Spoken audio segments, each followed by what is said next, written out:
As we continue on through the remainder of the semester, each chapter that we still have remaining in the text is going to address nuances or complexities that might exist in particular areas of accounting. This chapter focuses on the differences between servicers and merchandisers and introduces complexities surrounding inventory. It starts with a discussion of the operating cycles as it relates to servicers and merchandisers. An operating cycle is a series of activities that a company undertakes to generate revenues, which ultimately lead to cash. As you can see, for service companies, they sell services and collect their cash and then use that cash to pay operating expenses that allow them to sell more services, collect their cash, and so on and so forth. Merchandising companies, instead of selling services, sell inventory. So their operating cycle has a few more activities involved in it. First, they must acquire the inventory, then sell the inventory, ultimately collect cash, use that cash to pay their operating expenses, to buy more inventory, sell more inventory, and so on and so forth. There are three general types of companies that sell inventory. We've got retailers, which sell to end consumers, like you and I. We've got wholesalers, which sell to other businesses. And then we've got manufacturers.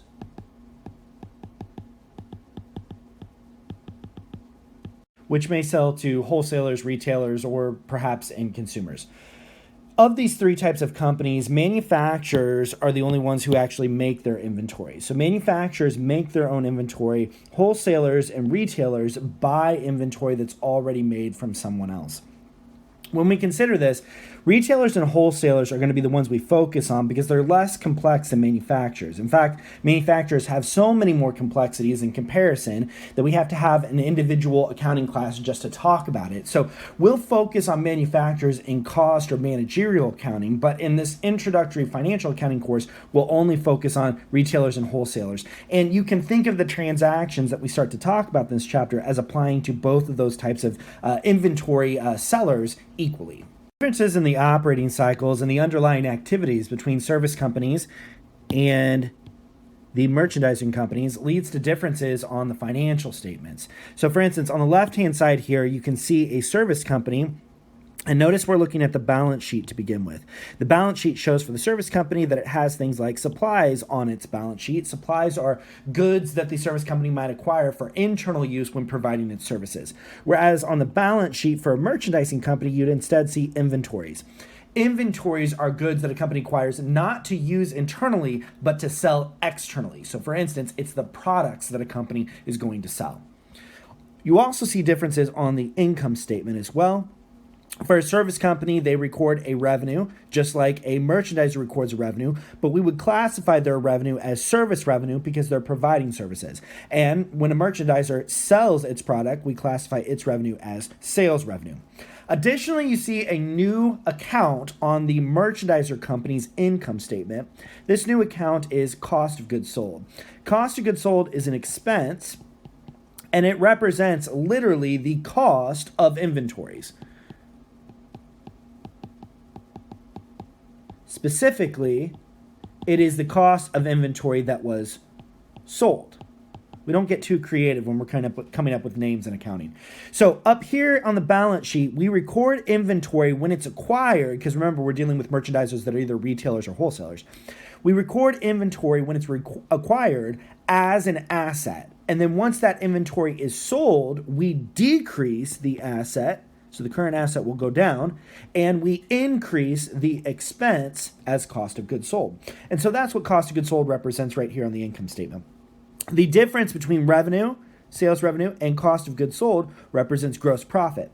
Gross profit is not an account. It is instead a subtotal, and what it represents is the sales price markup above the cost of the inventory that the company sold. As you can see, service companies don't have a cost of goods sold account because they're not selling products or goods. Instead, they're selling services. There's a standard calculation that merchandisers use in order to calculate cost of goods sold. That calculation can be organized one of two ways depending on the mechanism that a company uses to track its inventory.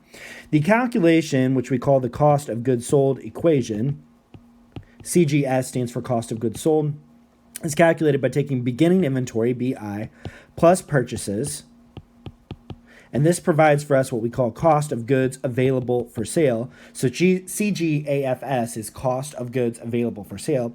And we subtract out one of two things, either ending inventory to provide us with cost of goods sold, or we can subtract out cost of goods sold and it will provide us with ending inventory. Typically, we use the left-hand version of the equation if we account for inventory using a periodic inventory system, and we use the right-hand version of the equation if we're accounting for inventory under a perpetual inventory system.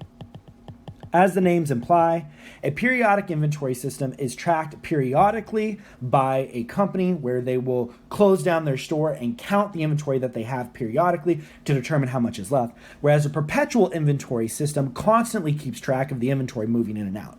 So with a perpetual inventory system, you can think of something like Walmart, where it has a barcode on each one of the products that it sells, and every time that barcode is scanned in by the workers, you see the inventory coming into the accounts, and every time it's scanned out by people like you who might shop there, the inventory is moving out of the system.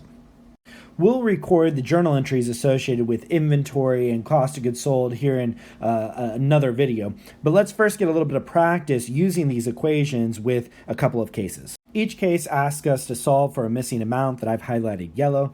Case number 1 says we have beginning inventory of $750. It also indicates that we have purchases of $1450. Adding these two together, we would get cost of goods available for sale at $2,200. We can then subtract cost of goods sold, which is $980. And this provides for us ending inventory of $1,220. As illustrated in the income statement we looked at earlier, we could calculate gross profit by taking sales revenue minus our cost of goods sold, and this provides for us gross profit. The amounts we have are $1,350 and $980. Leaves us with a gross profit of $370. We now can do something similar with our case number 2, but use the other version of the equation. We have beginning inventory of $850. We have purchases of $1450. We'll sum those together to get our cost of goods available for sale at $2,300. We'll then subtract out our ending inventory of $780, and this will provide us with cost of goods sold at $1,520. To calculate gross profit, we'll again do sales revenue. This time it's $1,550. Subtract out cost of goods sold that we just calculated at $1,520, and we're left with $30 for gross profit. All of these numbers have been pulled from either what's given or what we've been calculating. One question that you might be having is, why is it that we have a calculation for perpetual inventory method, that mechanism for tracking inventory, if it constantly keeps track of inventory going in and out? Why do we have to calculate ending inventory? Won't we just know what ending inventory is? And the answer to this is yes, we would have an estimate of what ending inventory is because we're constantly keeping track with a perpetual inventory system. But you have to remember that a perpetual inventory system only knows when inventory moves in and out if it moves in and out properly. Meaning, if someone were to steal inventory and to not scan it out, we would not know that that inventory is actually missing unless we closed our doors and counted the inventory.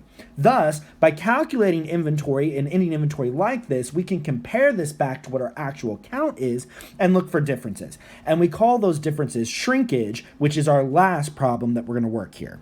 This problem states that Corey's campus store has $5,000 of inventory at the beginning of the month.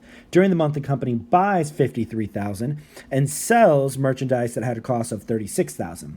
At the end of the month, $16,000 of inventory is on hand. What it wants to know is how much shrinkage has occurred. To calculate this, we'll start with our cost of goods sold equation. We've got beginning inventory for $5,000. We're going to add purchases, and this provides for us cost of goods available for sale. Our purchases that they tell us are $53,000. This gives us a total of $58,000 for our cost of goods available. Then we'll subtract out what it is that we sold, that cost of goods sold. This provides for us $36,000 and gives us ending inventory that we should have, which is calculated at $22,000. To calculate shrinkage, we compare back to what we actually counted. It tells us that they counted as ending inventory $16,000, which means the difference here of $6,000 represents shrinkage. It's the goods that we should have based upon our calculation of 22, but we don't because we counted and only found 16.